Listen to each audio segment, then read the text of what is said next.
Entonces, yo le voy a compartir un poco pantalla para irles haciendo dibujitos en lo que le voy comentando, las distintas cosas que ustedes van diciendo. Por ejemplo, vamos a ir aclarando mejor lo estético, dijimos que vamos a aclarar mejor la lógica y las demás también. Fíjense que cuando Garrett Thompson en su primer capítulo, hacia el final, dice, las ramas de la filosofía no son solo las típicas ramas de ética, epistemología, estética. Él está asumiendo que quien lo lee ya conoce esas ramas, por eso me parecía importante que ustedes indagaran para que vieran qué es lo que él está diciendo. Todas estas ramas que ustedes han investigado son las típicas ramas de la filosofía y él está diciendo que además de esas, nosotros podemos ver la filosofía en todas las áreas del saber. Podemos ver que hay filosofía de la psicología, filosofía de la arquitectura, filosofía de la educación física, filosofía de todo. La política. Bueno, la filosofía política sí, digamos que una rama más, bueno, de las básicas, ¿verdad? Pero filosofía de del derecho, filosofía de todas las ramas que nosotros podemos estudiar, tienen su aspecto conceptual. Filosofía de la educación, por ejemplo. Entonces, para que vean eso es lo que él quiere decir. Pero las ramas centrales son estas que ustedes han venido presentando hoy, donde qué bueno que ya han ido haciendo preguntas como dentro de, o buscando cuáles son las típicas preguntas que se hacen dentro de estas ramas, porque eso es filosofar ya. Es decir, ya cuando nosotros vemos una rama y nos podemos ubicar dentro de esa rama y hacerse las preguntas que se hacen la gente especializada en esa rama, pues ya estamos filosofando. Por ejemplo, yo hace un tiempo ya vengo trabajando con la estética. Como me dedico también al teatro, mi forma de unir ambas cosas ha sido esa y me hago preguntas desde ese lugar. Entonces, vamos a ver que si ubicamos, esta no es la pizarra más cómoda del mundo, pero vamos a ver si vamos viendo un poco aclarando alguna de las ramas. Cuando nosotros decimos, por ejemplo, en el chat tenemos como 13 ramas, ¿verdad? Nosotros vamos a ubicar para fines de facilidad, vamos a ubicar un poco la metafísica y la ontología, las vamos a ubicar juntas, porque nosotros no nos vamos a especializar no vamos a especializar en ninguna, porque eso es una clase de introducción, pero vamos a ubicarlas ahí, vamos a ubicar lo que sería teoría del conocimiento,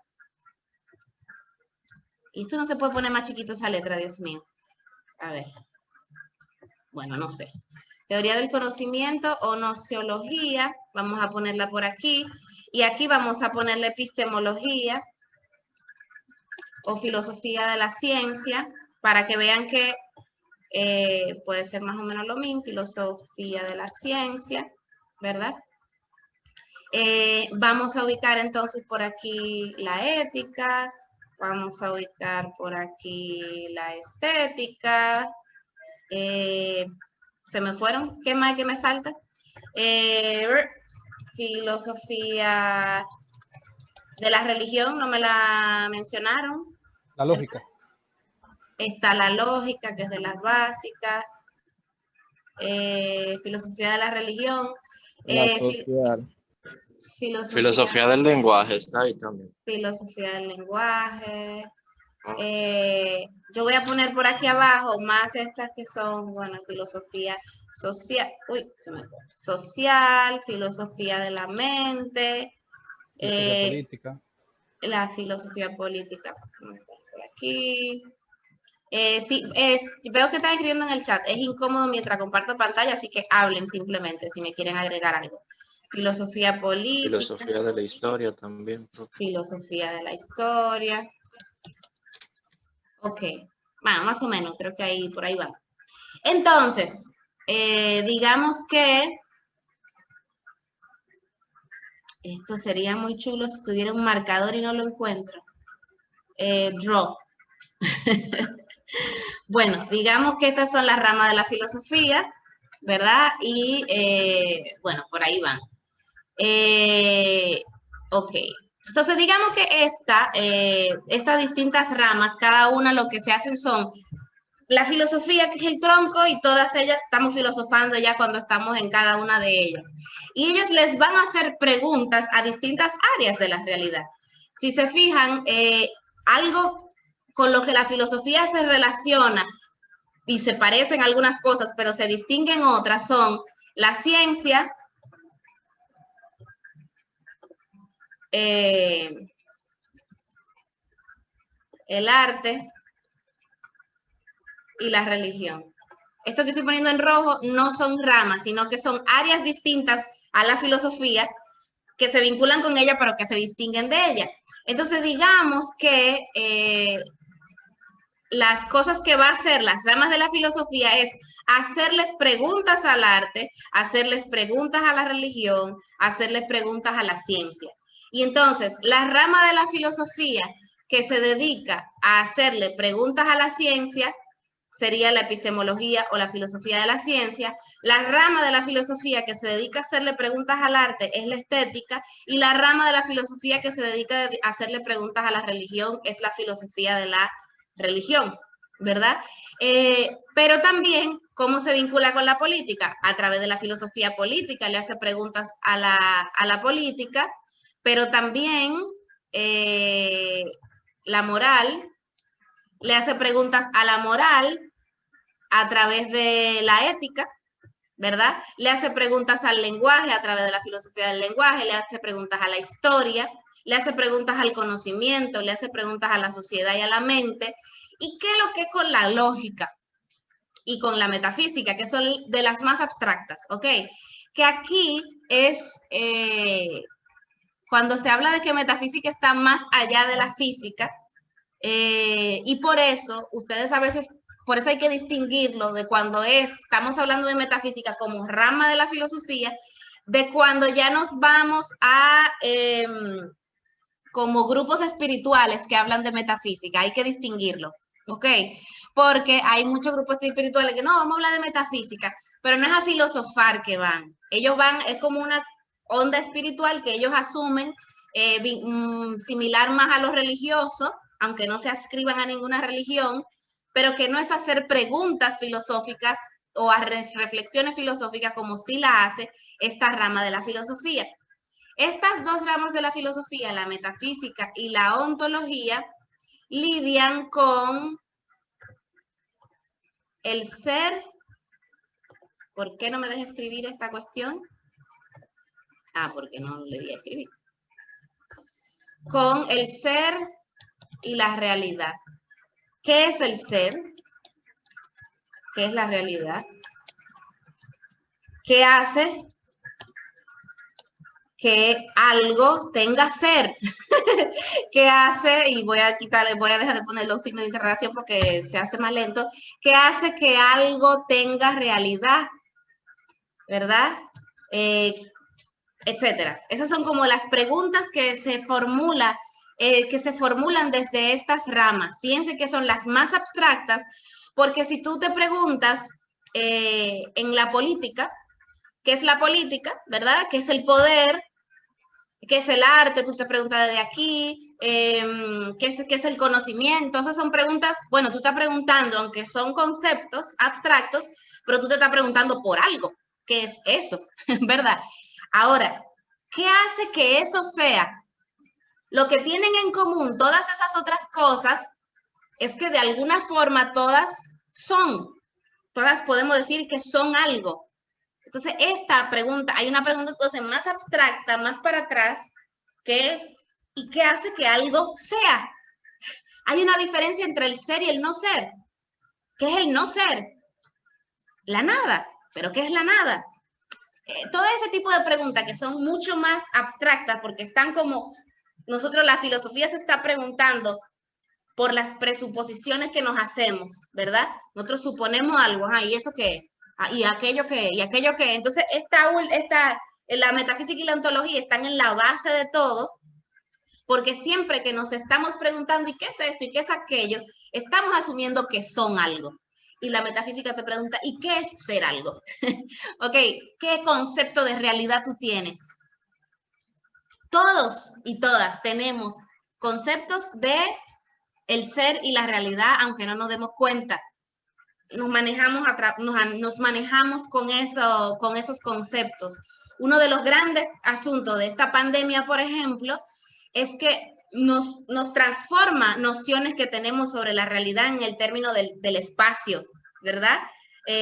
Nos transforma esto. Las clases virtuales es una realidad desde hace mucho tiempo, pero el hecho de obligarnos a la virtualidad, a quienes no estábamos acostumbrados a ello, nos transforma una cierta noción de la espacialidad y del vínculo con la otra persona. Entonces, eso nos pone a transformar nuestra noción de la misma realidad. Hay presuposiciones que tenemos en el vínculo que hacemos con los otros seres humanos. Asumimos que cuando yo abra la puerta, ¿verdad? Estoy en cuarentena, ¿verdad, Vicky? Ajá. Cuando yo abro la puerta, yo asumo que el mundo va a seguir ahí. Yo asumo que el pasillo que está fuera de esa puerta va a seguir ahí, que no va a haber desaparecido. Yo tengo una noción de realidad a partir de la experiencia, a partir de lo empírico, pero tengo un concepto de realidad que yo la asumo en el día a día, porque yo no voy a asumir que cuando yo vaya al supermercado, de pronto va a haber gente volando. Si no, sería difícil vivir la vida así, como imaginándome cosas que van a transformarse completamente. Entonces, la filosofía, específicamente de la metafísica y la ontología, se hace esas preguntas más generales. Entonces, todas las personas que tienen una ética, que tienen una filosofía política, que tienen una estética, que tienen una teoría del conocimiento, etcétera, en la base de todas ellas hay una metafísica y una ontología que está en el fondo, en el fundamento de lo que son esas otras ramas. Les enredé o más o menos se capta estas, que son como de la más complicada para ir a la lógica. ¿Alguna duda sobre eso? Me desconecté, ¿se desconectaron? ¿Qué? Yo tengo una duda. Es respecto a la metafísica y a la ontología, porque según dentro de mis investigaciones, la ontología era una rama de la metafísica. Entonces, ¿cómo usted desvincula o diferencia la metafísica en sí y la ontología? Por eso digo que eso ha ido cambiando a través de la historia de la filosofía.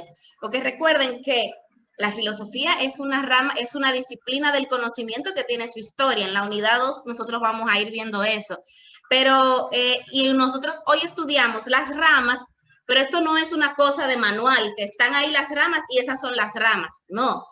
Cada corriente filosófica, cada época, etcétera, ha ido desarrollando más una cosa que la otra. Y la forma en la que se enseñan estas ramas también depende de la perspectiva filosófica. Hubo un momento en que esto era lo central, metafísica y ontología. Ya hoy por hoy, no tanto, aunque también, porque siempre hay como les digo, un fundamento del ser y la realidad en todo, pero quizás donde la filosofía se desarrolla más hoy por hoy es por este lado, por la epistemología, la filosofía de la ciencia, la estética, la filosofía política, etcétera, porque estamos en una época distinta. Mientras que en la Edad Media a lo mejor desarrollaban más esto y la lógica, porque estaban más en lo abstracto, porque no se podía hablar de cosas muy concretas, muy políticas, muy reales, porque te cortaban la cabeza o te quemaban. Entonces, ahora es una época distinta. Entonces, sepan que la distinción de las ramas de la filosofía va a ser siempre variable, ¿ok? No hay un manual que es así, tal cual.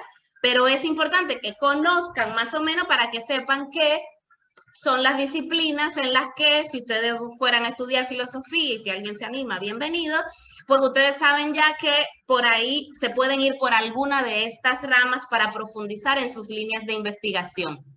Ok, dicho eso, entonces entender que desde varias perspectivas, y yo asumo esa, la metafísica y la ontología se pueden utilizar como sinónimo, ¿ok? O metafísica u ontología, como aquellas que estudian el ser y la realidad. Normalmente cuando uno se pregunta cuál es la perspectiva metafísica de tal autor o de tal corriente, lo que se está preguntando es cuál es su perspectiva de la realidad. ¿Ok? Ahora, cuando uno habla de ontología, se está refiriendo más al ser o a lo esencial. Entonces se usa mucho, ¿no? Porque ontológicamente, no es que se usa mucho de que, en la calle, en el colmado, no, pero se usa mucho en el ámbito académico utilizar la palabra ontológico y se refiere a lo que algo es, a lo esencial. Entonces, si tú dices, por ejemplo, no, es que ontológicamente no podemos decir que el ser humano sea cruel. ¿Qué estoy diciendo? Estoy dentro del ámbito de una que no puse aquí y nos faltó, la antropología filosófica. Estoy dentro del ámbito de la antropología filosófica preguntándome por el ser humano, ¿verdad? Pero estoy ya dando una mirada de que ontológicamente, o sea, el ser, lo esencial del ser humano, no es la crueldad. Pero lo que sí puedo decir, pero ontológicamente el ser humano es un ser social, por lo cual si aprende a ser cruel, pues será cruel. Pero no es que está en la esencia de todo ser humano la crueldad. Por ejemplo, ¿se capta, Manuel? Sí, o se responde la pregunta que tú hiciste. Sí, totalmente claro. ¿Qué pasa con la lógica? La lógica está en todo, ¿ok? La lógica, digamos, que es el estudio del razonamiento lógico, que es una redundancia, del razonamiento correcto, perdón, del razonamiento válido, ¿ok? La lógica estudia las formas de razonamiento válido o correcto. En ese sentido, a diferencia de las demás, que sí bregan con contenidos, porque la antropología filosófica se pregunta por el ser humano, la estética se pregunta por el arte, se preguntan por contenidos. La lógica no le interesan los contenidos, sino cómo tú relacionas un concepto con el otro, a ver si estás razonando válidamente, si estás razonando correctamente o si estás hablando disparates. Con eso es que lidia la lógica. Entonces, ella, por eso ustedes van a ver que estudia, por ejemplo, el concepto, estudia lo que es el juicio, estudia lo que es un razonamiento, el silogismo, que es una forma de razonamiento, todas esas cosas. En ese sentido, la lógica es la que más se parece a la matemática, porque la matemática también brega con conceptos abstractos relacionando una cosa con la otra. 2 más 2 es 4, es una relación de conceptos. Si yo tengo 2 y luego tengo 2, entonces tengo 4. Es una forma de vincular conceptos. Entonces la lógica te va diciendo que, bueno, si yo digo, es un famoso silogismo que se puede decir que el padre de la lógica es Aristóteles, aunque antes había lógica, desde el principio de la filosofía había lógica, pero él fue el primero que hizo un tratado completo de lógica, como que se llamó el Organón Aristotélico, donde hacía como las primeras normas lógicas. Y luego de eso se ha seguido desarrollando la lógica, criticando a Aristóteles, transformándolo, etcétera, etcétera. Entonces, ¿qué pasa? Que en la lógica un gran razonamiento que escribe Aristóteles como un ejemplo es: todos los seres humanos son mortales. Sócrates es humano, entonces Sócrates es mortal. ¿Suena lógico? ¿Suena válido? No. ¿Por qué? Porque él es...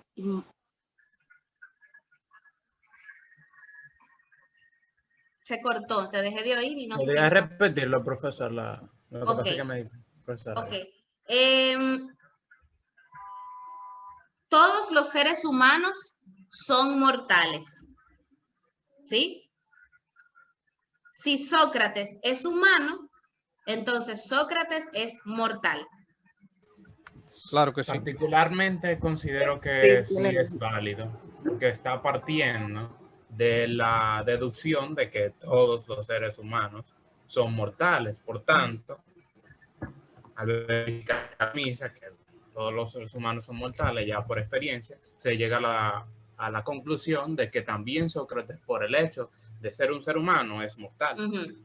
Sí, Eso es Eso es una forma de razonamiento que se llama silogismo, y se ha dicho silogismo aristotélico, que efectivamente la palabrita que usó Alberto, la deducción, es la correcta, porque tú partes de algo general, que es que todos los seres humanos somos mortales. ¿O ustedes conocen alguno que no lo sea? No, aunque no conozcamos a todos los seres humanos, sabemos que parte de lo que nos caracteriza a los seres humanos es que somos mortales.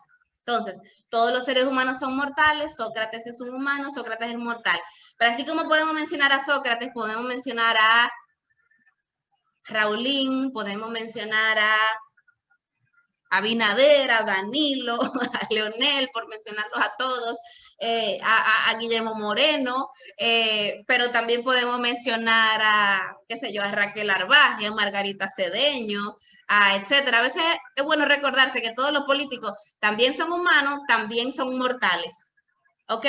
Entonces, todo, pero también el señor que vende los aguacates, la señora que vende las empanadas, todos los seres humanos son mortales, fulanito de tal es ser humano, fulanito de tal es mortal. A la lógica le interesa esa forma de construcción, pero si tú dijeras, todos los seres humanos son mortales, fulanito es mi perrita, no tengo perrita, pero por ejemplo, mi perrita no es humana, por lo tanto, mi perrita es mortal. ¿Es correcto? Incorrecto, porque no sería por lo tanto, sino que es un ser viviente. Ok. ¿Quién dice otra cosa? Yo, profe. A ver. No es correcto porque en la primera premisa se está describiendo al ser humano, no un animal. Ok. Entonces, por eso no es válida.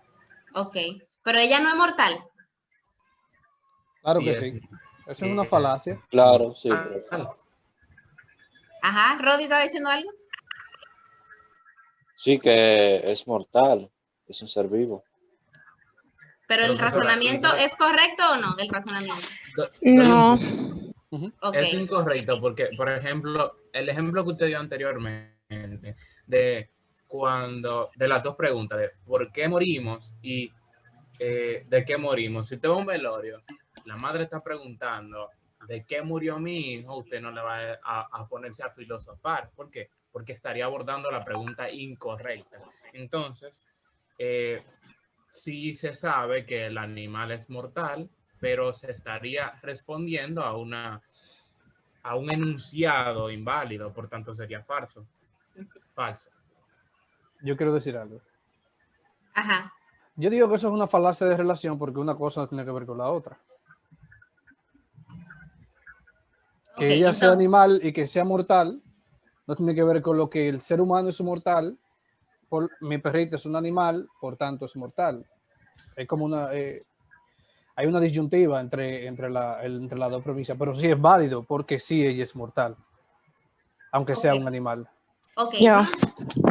Ajá, ¿quién más? ¿Quién dijo yo? Kimberly. Ok, ajá. Estoy de acuerdo con mi compañero porque cuando usted dijo, usted dijo, mi perrita, o sea, usted se refirió a que porque era un perro, era mortal. Y el hecho está de que no tiene que ver con que sea un perro o no sea un perro, porque al final es un ser vivo, por eso es mortal, no por el hecho de que sea un perro. Ok, recuerden que, muy bien, lo que estamos haciendo ahora es filosofando en torno a la lógica. La lógica lo que hace es analizar las formas de construcción del razonamiento. Cuando yo les pregunto, ¿pero es mortal o no es mortal? A la lógica no le interesa eso fue un gancho. ¿Ok? Porque a la lógica no le interesan los contenidos, sino la forma de construcción. Entonces ya cuando ustedes se ponen a decirme, bueno, pero es que si yo empiezo diciendo que todos los seres humanos son mortales y digo que mi perrita Lola, ya le puse un nombre, mi perrita Lola es... ¿Qué fue lo que yo dije? Un animal y por tanto... Mortal. Mi perrita Lola es un animal y por tanto es mortal. Estoy mezclando conceptos que no era lo que estaba adelante. Entonces, la construcción del razonamiento es inválido. Aunque la conclusión sea correcta, porque la perrita es mortal también, pero el razonamiento es inválido, es no válido. O sea, la lógica, lo que le interesa es eso, es cómo se construye el conocimiento. Y es muy útil porque uno sin darse cuenta, en eso es muy fácil identificarlo, que como que ahí hay un descuadre. Ustedes toditos de una vez vieron, bueno, hay un maco, todos pudieron ver. Ahora, cuando hay una construcción de un discurso más largo y más elaborado, es más difícil ubicar las inconsistencias lógicas, pero las hay. Entonces, es muy útil para estudiar discursos, por ejemplo, de políticos o sobre todo, pero también, los debates. Pero también para debatir, porque hay veces que estamos debatiendo en torno a una pregunta y alguien salta, no, porque tal cosa, que eso que está diciendo, eso solito, puede que sea verdad, pero no tiene nada que ver con lo que estamos discutiendo. Y muchas veces por eso los debates son manipulaciones a veces cuando no tomamos en cuenta la lógica, que no es hablar bien o hablar bonito, es hablar y razonar sobre todo correctamente. Sí, para que lo tengamos claro, que para eso nos sirve también la filosofía. Hay temas muy controversiales en general, que están muy sobre el tapete y a veces las discusiones están llenas de falacias y argumentos inválidos, aunque parece que está, aunque si tú los tomas fragmentados, hay cosas que están diciendo que son verdad, pero no necesariamente están bien construido el razonamiento. La lógica con eso es que brega. Y luego la otra que teníamos que aclarar de las ramas es la estética, que, ¿verdad? Han dicho muchas cosas sobre la estética que son correctas, solo aclarando que la estética se puede vincular y también se puede llamar filosofía del arte, aunque hay quienes la separan, pero para los fines digamos que sí, que es filosofía del arte, y que estudia todo lo vinculado con ella.